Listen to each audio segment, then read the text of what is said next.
Бәріне сәлем. Бүгін біз сіздермен present perfect тақырыбы туралы өтетін боламыз.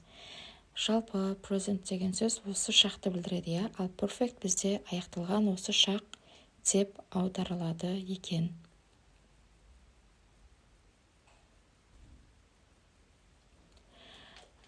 Жалпы формуласына келетін болсақ, бізде subject plus have, has plus verb 3 or ed қосамыз.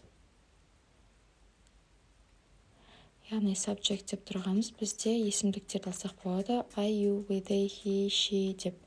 Немесе сөйлемнің басындағы зат есім, яғни кім не деген сұрақтарға жауап беретін сөздер бізде subject'тің қызметін атқарады. I, you, we, they'ге have қоямыз, he, she'ге has. Verb 3, ed. Енді бұл жерде irregular verbs болатын болса, яғни бұрыс етістіктер болатын болса, онда біз verb 3, яғни үшінші формасын аламыз. Ол бізде кестеде болады. Мысалы, be, was, were, been деген сияқты. Осы жердегі been деген етістік бізде үшінші тұр. Осы beenді алатын боламыз, яғни үшінші тұрған. Егер regular verb болатын болса, дұрыс етістік болатын болса, онда біз verbке ed жалғаймыз. Яғни осы таблицада болмаса, онда біз ed жалғайтын боламыз. Мысалы, work деген сөзге ed жалғасақ, worked болып табылады. Жұмыс жасады деген мағынаны білдіреді.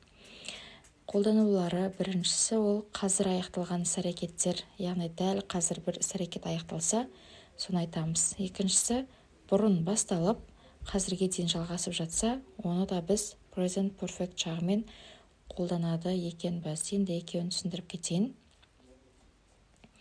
Мысал айтатын болсақ, біз сабақтың үстінде отырған кезде I have finished деп айтамыз.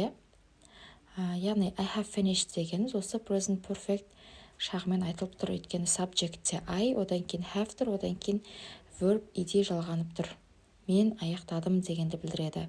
Бұның мағынасы ешқандай уақытын көрсетпесе де іс-әрекеттің дәл қазір аяқталғанын білдіреді. Енді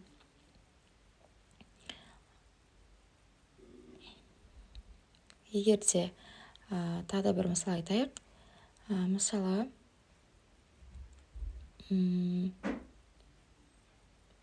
I've jumped дейтін болсақ, бұл да бізде дұрыс етістік, бұл таблицада жоқ, сол себептен ed жалғаймыз. I've bought дейтін болсақ, бұл by'дың үшінші формасы. I jumped, мен секірдім, яғни дәл қазір секірдім. I bought, мен сатып алдым, яғни дәл қазір сатып алдым. Яғни аяқталған іс-әрекеттерді білдіріп тұр. Енді I have lost my key деген сөз мен кілтімді жоғалттым. Егер де ешқандай уақытта көрсетілмеген болса, онда бұл іс-әрекет дәл қазір болды. Бұны present perfect айттық. Егер де мысалы I lost my key деп айтатын болсақ, бұл жерде бізде past simple мен тұр. Екеуінде разница бар. Егер де past simpleға уақыт қоймайтын болсақ, значит біздің қашан жоғалтқанымыз белгісіз. Біз I lost my key дегенді бұрын басталып қазір жалғасып жатқан іс-әрекеттерге жатқызсақ болады. Мысалы, мен оның кілтімді кеше жоғалтып алдым, немесе 2 сағат бұрын жоғалтып алдым. Егер ол кілтім әлі табылмаса, іс-әрекет сол күй өзгеріссіз болса, қазір де жалғасып жатса, онда біз оны present perfect пен айтамыз. Егер мен уже тауып алатын болсам, онда оны past simple мен айтсақ болады. Енді бізде келесі time frequency бар. Оларға тоқталатын болсақ, ең біріншісі ол already деген сөз, ол бізде уже деп переводталады. Негізі бұл time frequency'лер have, has-ден кейін жүреді. Бұл already деген бізде позитив және интеррогатив сөйлемдерде, болымды сұраулы сөйлемдерде қолданады. Yet дегеніміз ол еще деп переводталады, немесе уже деп переводталады. Бірақ бұл сөйлемнің ең соңында қолданылады. Сұраулы сөйлем кезде, болымсыз сөйлем кезде қолданамыз. Үшіншісі just, ол бізде только что деп переводталады. Біз оны жаңағы болымды және де сұраулы сөйлемдерде қолданамыз.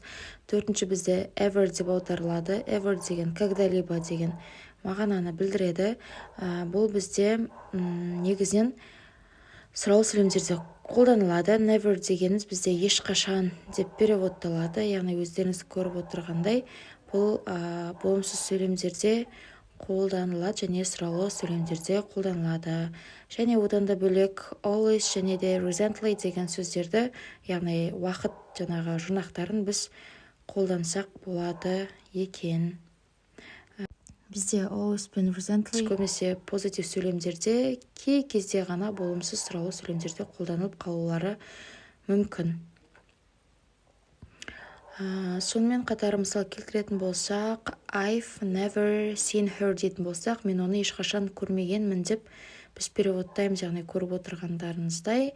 Time frequency көбінесе have has'ден кейін қолданылады, бірақ yet деген сөз сөйлемнің соңында қолданылады екен. Болымсызда have has'ден кейін not жалғаймыз, сұраулыда have has'ді сөйлемнің алдына шығарып жіберсек болды. Осымен біздің сабақ аяқталды. Сау болыңыздар.